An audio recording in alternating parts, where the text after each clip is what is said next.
Tribe! Welcome back. Thanks for joining me again. Today we are joined by Adrian. He's going to be talking to us this month because we are focusing on Earth Month. Do you want to introduce yourself and kind of tell us why I chose you for this month? Who knows why? I'm Adrian Crook. I blog at 5 Kids 1 Condo. That's sort of the primary reason you're here today, I assume. Yes. Not into video games or anything. Nope. Yeah. And so he is really focused on sustainability. He doesn't own a car. We live in Vancouver, as you know. And it's just kind of neat. His kids all know how to use city transit and walk, and it's exciting. So let's get started.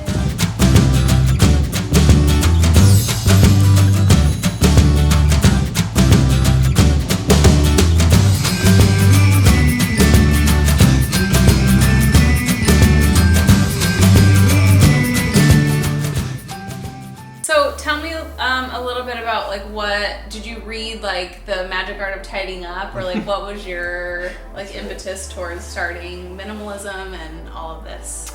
Yeah, no, I never read anything like that. I still haven't read those things. In fact, I only just watched the Minimalist movie a couple weeks ago. Okay. Yeah, which is funny, and then a friend introduced me to them. No, I think even in my 20s, I lived only a block, that way in my 20s, ironically. And if you saw my place then, it would look like I had been robbed, It was very minimalist and austere even then. So it wasn't until I started, I think, even blogging. I wonder if I even put minimalist on my So blog. You were a minimalist, you just didn't. Yeah, and then people are like, oh, you're a minimalist. Yeah. Oh, okay, Okay. cool. That's what I am. Yeah. I'm not just a cheap bachelor that has Well, maybe no the bit of that too. Yeah. But I mean, I think for me, there's a difference between that dwell sort of minimalism and where everything's just ping, and you have the $20,000 couch, and and the kind of minimalism I do, this is a Craigslist couch. It's painfully obvious, sorry, but it's the kind of minimalism. We have a Craigslist orange chair, right? Yeah, it's not really Craigslist. He got it on an alley in Hollywood or something. There you go, even better than Craigslist.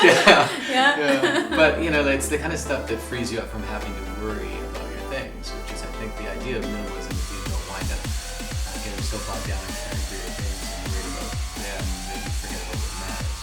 Right. Yeah, like my 5 kids. Yes, exactly.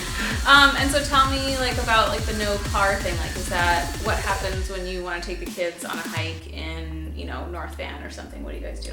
Yeah, well, a no car doesn't mean we never use cars. So, in Vancouver, we're fortunate enough to have 4 different car shares, and we have memberships to every single one of them. So Moto, Evo, Carnival, Zipcar. Just so you can find one. Yeah, and there's the great thing about Moto is their cars are always at the same place. So there's a minivan about 300 meters that way. Yeah. Yeah. So and you can book it weeks in advance. Yeah. So yeah, when I know we're gonna do something over spring break, we drove out to Mission and went to see the reptile guy out there to hold tarantulas and snakes and stuff. Yeah, snakes totally. find tarantulas. Not so fine. Okay. Got some great photos of that. I'm sure. My little 7-year-old girl holding a tarantula. But then I just booked that a week in advance. You don't need to, but you can. Just make sure you have it. So yeah, it's really good. And then so you've been dabbling. I've seen recently. He has a giant following on his blog and Instagram, so make sure you follow him there. I'll put his links down below. But I've seen recently you've been really into creating housing, sustainable housing, but then housing for Vancouver. It's really hard in Vancouver. If you don't live here, I know some of you guys live here, but to even find a place to rent or buy, we have a really dense population and not enough. Am I saying that right? Yeah, no, absolutely. I mean, as well as we all do. Yeah, it's quite difficult, and that's definitely part of why we live the way we do. If you're gonna have 5 kids, that's not a super sustainable or minimalist thing to do. So there are certain things you can do to mitigate your impact on the world, and living in a small way, living without a car, showing kids a different way of doing things is part of that. And the group that we started is called Abundant Housing Vancouver, and our main role is to sort of advocate for more housing to be built, at least where it doesn't involve displacement. Where you're not sort of displacing a bunch of existing residents, instead you're adding to a pool of housing to good density projects. Well, and it's even like they'll build more places, but then it's micro apartments, and so you're moving into something that's 500 square feet as opposed to, you know, a family needing space, needing an extra room, needing, you know, things where 3-bedroom condos are like totally hard to find, and they're not building enough of Well, those and when they do build them, they're like $1.5 million. Yeah, and so no one can afford them.